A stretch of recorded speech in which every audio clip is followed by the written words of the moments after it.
బెండకాయ ఫ్రై ఎలా చేసుకోవాలో ఒకసారి చూద్దాము. ఇందుకోసం నేను 1/2 కేజీ బెండకాయలు తీసుకున్నాను. బాగా క్లీన్ చేసి తడి లేకుండా అవన్నీ తుడిచేసి ఈ విధంగా కట్ చేసుకుంటున్నాను. చూడండి, మరీ చిన్నగా కాకుండా మరీ పెద్దగా కాకుండా ఇలా కట్ చేసుకుంటున్నాను. ఎప్పుడైనా బెండకాయలని క్లీన్ చేశాక తడి అనేది అస్సలు ఉండకూడదు. ఒక టవల్తో బాగా క్లీన్ చేసి పక్కన పెట్టుకొని తర్వాత ఈ విధంగా కట్ చేసుకున్నాను. ఒక బౌల్ తీసుకొని 5 టేబుల్ స్పూన్ బియ్యపిండి, 5 స్పూన్స్ శనగపిండి, 5 స్పూన్స్ కార్న్ఫ్లోర్ తీసుకున్నాను. కొద్దిగా సాల్ట్ యాడ్ చేసి ధనియా పౌడర్ 1 టేబుల్ స్పూను, పసుపు 1/4 టేబుల్ స్పూను, కారం 2 టేబుల్ స్పూను, తర్వాత జీరా పౌడర్ 1/2 టేబుల్ స్పూన్ వేసుకున్నాను.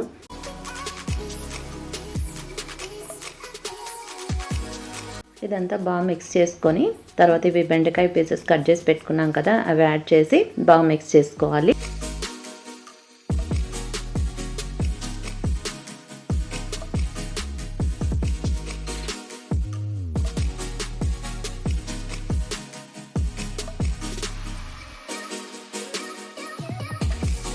మిర్చి 5 స్లైసెస్లా కట్ చేసుకొని యాడ్ చేసుకోవాలి. కరివేపాకు కొద్దిగా, వెల్లుల్లి రెబ్బలు ఒక 15 మ్యాష్ చేసి వేసుకోవాలి. చూడండి, ఇప్పుడు అంతా బాగా మిక్స్ చేసుకుంటున్నాను.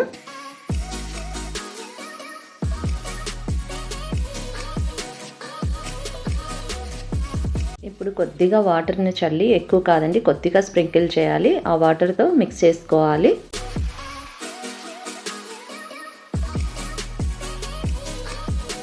ఇలా మిక్స్ చేసుకుంటూ అవసరమైతే మళ్ళీ కొద్దిగా వాటర్ చల్లుకుంటూ మిక్స్ చేసుకోవాలి.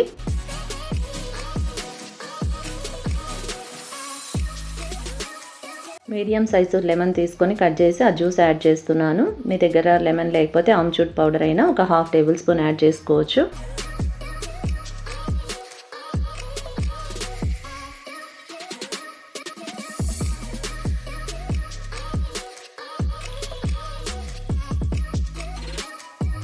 స్లోగా ఈ విధంగా మిక్స్ చేసుకొని పక్కన పెట్టుకుంటున్నాను. ఇప్పుడు డీప్ ఫ్రై చేసుకోవాలి కదా. డీప్ ఫ్రైకి సరిపడా ఆయిల్ పెట్టేసి ఆయిల్ వేడయ్యాక ఇవన్నీ దాంట్లోకి డ్రాప్ చేస్తున్నాను. ఇలా విడివిడిగా వేసుకోవాలి, లేదంటే ముద్దలా పడుతుంది. మంటని మీడియం ఫ్లేమ్లో పెట్టుకున్నాను.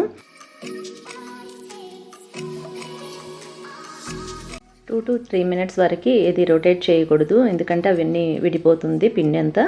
సో కొద్దిగా కలర్ చేంజ్ అయ్యాక మనకు తెలుస్తుంది కదా కుక్ అయ్యాయి అని చెప్పేసి, అప్పుడు ఇలా రొటేట్ చేసుకోవాలి.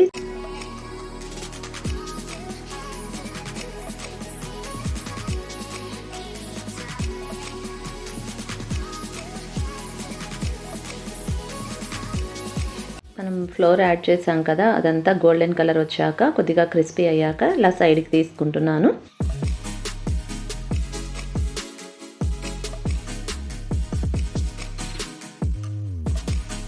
కొద్దిగా పల్లీలు తీసుకొని ఆయిల్లో ఇలా ఫ్రై చేసుకొని అవి కూడా మిక్స్ చేసుకుంటున్నాను. పల్లీలు కొద్దిగా ఫ్రై అయ్యాక క్యాష్యూస్ కూడా కొద్దిగా దీంట్లో యాడ్ చేసి అవి కూడా ఫ్రై చేసుకుంటున్నాను.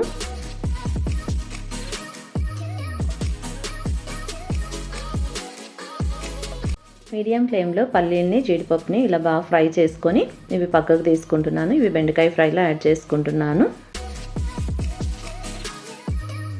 కొద్దిగా చిటికెడు సాల్ట్, కొద్దిగా కారంని పైన స్ప్రింకిల్ చేసుకుంటున్నాను. ఆల్రెడీ మనం యాడ్ చేసాం కదా, సో ఎక్కువ యాడ్ చేయనవసరం లేదు, కొద్దిగా అనమాట టేస్ట్కి. ఇవన్నీ బాగా మిక్స్ చేసుకోవాలి. చూడండి, ఈ విధంగా నేను కింద టిష్యూ పేపర్ యాడ్ చేశాను, ఆయిల్ అంతా అబ్జర్వ్ చేసుకుంటుందని. ఈ విధంగా చేయండి, చాలా బాగుంటుంది. సో పప్పులేకి కానీ రసం లేకి అలా. ఈ వీడియో నచ్చినట్లయితే లైక్ చేయండి, షేర్ చేయండి, సబ్స్క్రైబ్ అవ్వండి. సబ్స్క్రైబ్ పక్కన బెల్ ఐకాన్ క్లిక్ చేయండి. Thanks for watching my channel. Thank you.